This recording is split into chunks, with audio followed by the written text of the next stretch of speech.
Satu persatu teman kuliah Presiden ke-7 Joko Widodo di Universitas Gadjah Mada bersuara di tengah polemik keaslian ijazah Jokowi.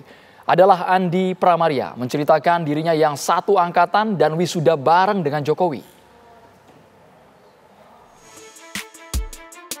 Di tengah perdebatan publik terkait keaslian ijazah Presiden ke-7 Joko Widodo, seorang pejabat di lingkungan pemerintah Provinsi Nusa Tenggara Barat, Andi Pramaria, mengaku menjadi teman seangkatan Jokowi saat menempuh pendidikan di Universitas Gadjah Mada, Yogyakarta. Kesaksian Andi dibuktikan dengan terbitan ijazah kepunyaannya, memiliki kesamaan ijazah Jokowi yang beredar. Selain itu, dokumen foto saat kuliah juga dimiliki Andi. Andi pun masih ingat betul bahwa ia diwisuda bareng Jokowi. Jokowi itu benar temannya Bapak sebenarnya. Teman saya teman gitu kan. Satu fakultas nih. Satu fakultas, satu angkatan gitu ya. Jurusan yang sama. Jurusan yang sama. Jurusannya sama juga. Jurusannya sama juga dengan Pak Jokowi. Kalau jurusannya beda. Kan gini, kalau di Fakultas Kehutanan UGM itu sebenarnya tidak ada jurusan. Nah, kita mengaku jurusan itu karena kita itu memilih sendiri.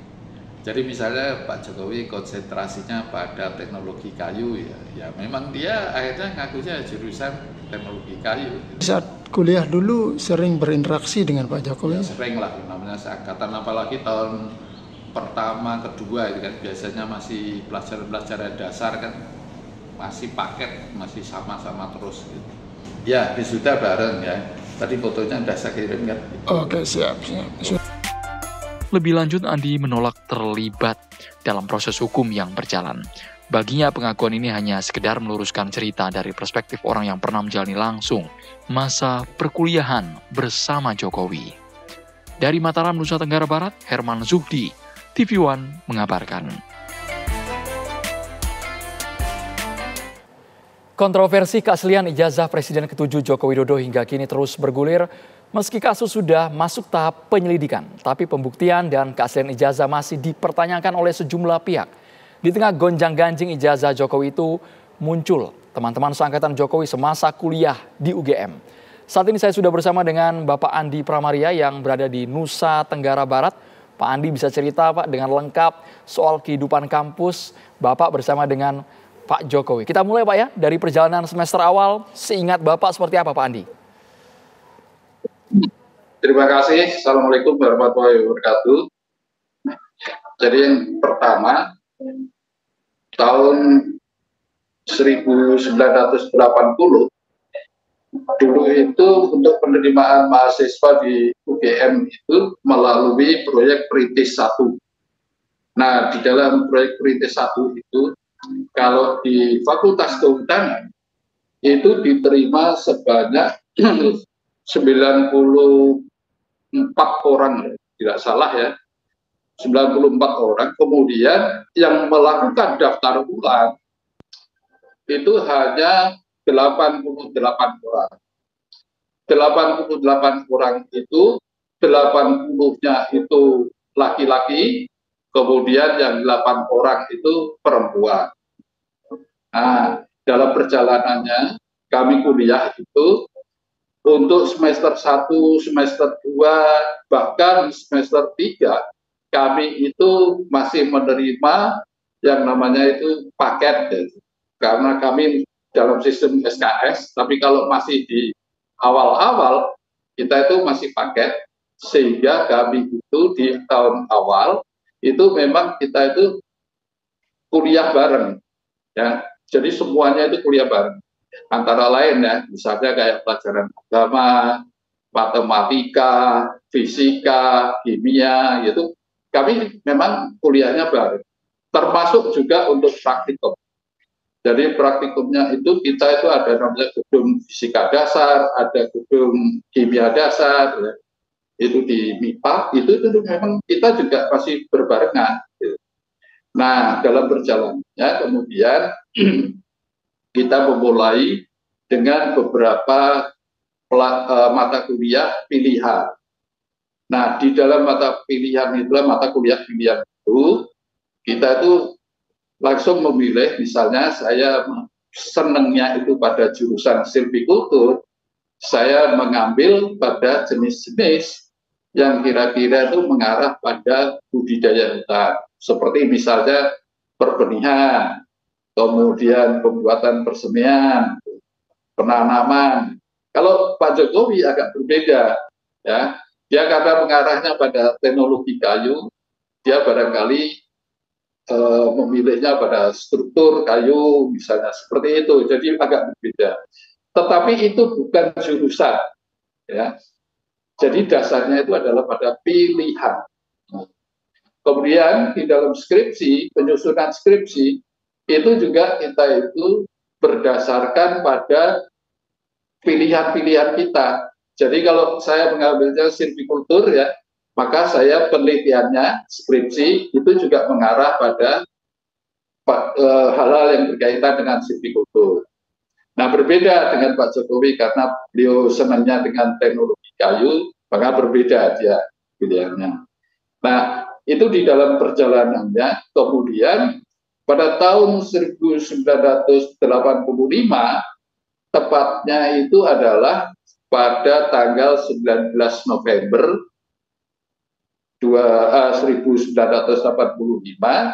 Jadi kami ini diwisuda bareng bersama beberapa teman, kurang lebih 11 orang, ya, itu yang seangkatan, dan seangkatan itu ada kurang lebih 11 orang. Itu kita diwisuda bersamaan. Kemudian setelah kita diwisuda, itu kemudian kita kembali ke fakultas untuk kita dilakukan pelepasan. Nah, pada saat itu yang melepas itu adalah kalau sekarang ya wakil dekan 1, ya. Kalau dulu kan masih pembantu dekan 1, yaitu Bapak Joko Marsono. Nah, itu ada beberapa fotonya juga, ya, itu yang bagaimana Pak Joko Marsono itu melepas kami, ya, itu ada. Nah, kemudian kalau dokumentasi pada saat itu yang mempunyai tustel atau kamera itu hanya 1 orang, yaitu namanya Bapak Saminuddin Baroritau, itu dari Sumatera Selatan. Pak Andi Pramaria. Dan ya, ini menarik, Pak, poin Bapak soal wisuda bareng. Dari 80 orang ini, berarti Bapak pastikan, versi Bapak ya Pak ya, Bapak wisuda bareng dengan Pak Jokowi. Pak Andi, Bapak wisuda bareng dengan Pak Jokowi, ya. Sambil kami tampilkan fotonya, Bapak. Ya, ya betul. Masuk jadi bareng, lulus bareng, Pak, foto ya? Ini ada, ya. Jadi itu yang berdiri di atas itu, berdiri di atas, kemudian nomor 2 dari kiri itu saya, kalau nomor 2 dari kanan itu Pak Jokowi, yang pakai kacamata itu Pak Jokowi. Perdebatan yang kalau muncul, yang foto sekarang ini ada. Perdebatan yang muncul yang sekarang jadi polemik adalah dulu berkacamata, sekarang tidak berkacamata, Pak Jokowi. Anda sempat mempertanyakan? Saya juga pernah bertanya kepada Pak Jokowi pada tahun 2017 atau 2018, ya, saya lupa. Tapi pada waktu itu adalah saya diundang ke istana, Merdeka itu di sana. Nah, saya bertanya kepada Bapak Presiden, Pak Presiden, kenapa dulu pakai kacamata, sekarang kok tidak pakai kacamata, gitu. Nah, beliau jawabnya adalah, saya sendiri tidak tahu, gitu. Tapi sekarang saya itu kalau melihat tanpa kacamata pun sudah jelas, gitu. Jadi kayak begini ini saya membaca juga jelas, gitu. Nah, jadi mengapa menjadi tidak pakai kacamata, saya juga nggak tahu, tapi saya sudah pernah mempertanyakan kepada beliau, ya, dan beliau sendiri juga tidak tahu jawabannya seperti itu. Tapi bisa dibilang Pak Andi ingin menegaskan bahwa tidak ada sosok yang mirip, Pak, ya, bukan sosok yang berbeda. Jokowi yang dulu di tahun 80-an dan Jokowi yang sekarang Bapak temui, sosok yang sama persis meskipun tidak pakai kacamata. Itu yang lagi rame, Pak. Kalau sekarang ini Mas, ya, ini kan sudah berapa ya, 40 tahunan, ya. Kalau menurut saya, selama 40 tahun ya mesti orang berubah, ya. Dan banyak, saya yakin itu banyak peristiwa-peristiwa yang berubah. Ya. Nah, Kalau Pak Jokowi sendiri, kalau kami bertemu ya, itu juga bisa langsung mengenali, walaupun sudah 40 tahun yang lalu.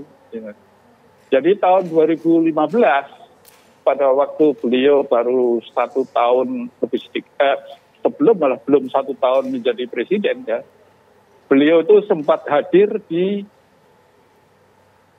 NTB pada waktu acara Tambora Menyapa Dunia. Nah, kebetulan saya ikut menyambut ya, di bandara, dan beliau memang langsung juga mengenali saya, dan saya juga langsung mengenali beliau. Kalau kami karena udah lama bergaul ya, jadi ya perubahan-perubahan itu bagi kami tidak begitu mendasar lah. Pak Andi Pramaria. Tapi kami masih bisa, ya betul Pak. Sebagai teman lama masih sangat kenal, ya. Tapi apakah ada grup alumni Pak? Pernah sering reunian ketemuan dengan Pak Jokowi? Ada Pak. Jadi kami ada grup WA. Di grup WA satu angkatan itu yang diberi nama Spirit 80 ya. Nah, yang memberi nama sendiri itu juga Pak Jokowi. Pada waktu Pak Jokowi jadi wali kota kalau nggak salah itu, kemudian kita dikasih nama Spirit 80, dan rencananya itu nanti bulan Juli kita akan melakukan reuni. Jadi Juli itu nanti kita akan reuni seangkatan kami, gitu. Jadi tidak bisa diragukan lah kalau misalnya, dan reuninya itu ada di UGM Mbak ya. Gitu. Tidak kok kemudian di mana itu, tapi rencana di UGM. Dan itu bukan kali pertama datang Pak Jokowi ya Pak ya? Maksud saya sebelumnya Pak Jokowi juga ikut reunian? Pernah ya, beliau pernah hadir waktu pada teman-teman ngumpul di Hotel Ambarukmo, pernah beliau kan rame-rame, dan teman-teman pada waktu itu sudah menunjukkan ijazahnya masing-masing ya.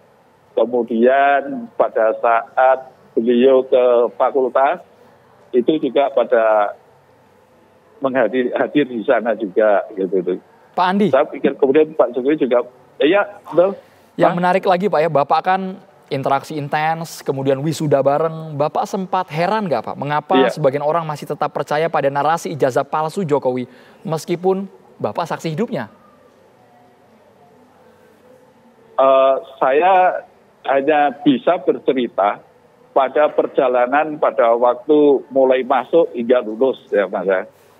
Tetapi kalau kemudian dipertanyakan pada ijazahnya, saya sendiri kan tidak pernah melihat ijazahnya Pak Jokowi. Gitu. Jadi ya dari mana bentuknya kayak apa gitu, saya tidak tahu. Tetapi kalau boleh saya tunjukkan untuk ijazah saya ya. Ijazah saya ini ya begini ini, gitu. Jadi tidak jauh berbeda dengan yang beredar di tempatnya Pak Jokowi itu. Jadi ini tetap ijazah saya seperti ini. Jadi kalau misalnya dipertanyakan pada fontnya, ya, fontnya itu ya kami yang nggak ngerti Pak. Pada waktu itu lulus, kami itu kan terima ya begini ini, gitu. Tapi kalau kemudian dipertanyakan sekarang kami nggak tahu juga. Kalau yang beredar, memang kami. Kalau yang beredar, Pak Andi sempat membandingkan ijazah yang saat ini beredar atas nama Jokowi dengan ijazah Bapak yang di internet sama yang Bapak sekarang pegang, pernah sempat komparasi Pak? Ya, sempat juga saya banding-bandingkan, dan saya tidak menemukan perbedaannya kecuali pada foto sama nomor. Nah, jadi ijazah yang zaman dulu itu tahun 85 itu yang pertama Pak ya, itu memang ada materinya. Materinya itu 100 ya. Materi 100. Tetapi setelah tahun 85 itu tidak ada lagi materinya. Kemudian jurusan itu dicoret karena memang di Fakultas Kehutanan itu tidak ada jurusan. Nah, kemudian kalau nomor sudah jelas pasti berbeda ya. Tetapi kalau lihat tulisan tangan, benar, kami juga tulisan tangan. Nama juga tulisan tangan. Kemudian kalau bentuk hurufnya sama persis. Jadi kami agak bertanya juga apa yang membedakan gitu. Apabila dibandingkan itu sepertinya sama gitu, ya, gitu. Karena saya bukan ahli untuk digital forensik, jadi saya nggak mau komen itu. Tetapi kalau dibanding-bandingkan itu relatif sama. Baik, yang kami kaget juga soal narasi yang berkembang ya Pak ya. Apakah mungkin seseorang bisa mendapatkan ijazah tanpa menjalani proses kuliah? Padahal tanda wisuda kan tanda lulus kuliah kan? Iya betul. Pak Jokowi kuliah ya. Ya kami juga sempat berinteraksi pada saat kuliah. Kemudian waktu KKN juga saya paham betul ya. Beliau KKN di Boyolali. Karena kebetulan saya juga kuliahnya di Kabupaten Boyolali, hanya desanya kan berbeda. Gitu. Karena kami kan dipecah, Mas ya. Itu. Tapi beliau mengikuti itu juga, gitu. Kemudian pada waktu wisuda juga kami wisuda bareng, gitu, dengan pakaian toga yang sama. Kemudian waktu pelepasan kami pakai baju putih yang sama. Gitu. Pada saat penerimaan kami juga ada foto-foto di depan fakultas ya, itu ada juga. Fakultas masih zaman dulu ya. Baik Pak Andi Pramaria. Jadi menurut Pak Andi Pramaria yang sekarang sedang ramai, menurut Anda Pak Jokowi karakternya apakah akan memaafkan atau terus melawan Pak? Wah kalau itu menyangkut pribadi Pak ya, saya tidak tahu ya. Tetapi kalau kami berpikir bahwa Pak Jokowi itu memang kuliah di Fakultas Kehutanan dan ijazah yang beredar di medsos itu saya juga melihatnya itu asli karena saya banding-bandingkan dengan punya saya. Tetapi kalau menyangkut bagaimana Pak Jokowi itu mau melawan atau tidak, itu mungkin yang harus menjawab juga Pak Jokowi juga. Terima kasih banyak Andi Pramaria, teman seangkatan Presiden ke-7 Joko Widodo di Universitas Gadjah Mada, Fakultas Kehutanan. Terima kasih Pak Andi sudah bergabung di Kabar Petang. Oke, terima kasih Mas.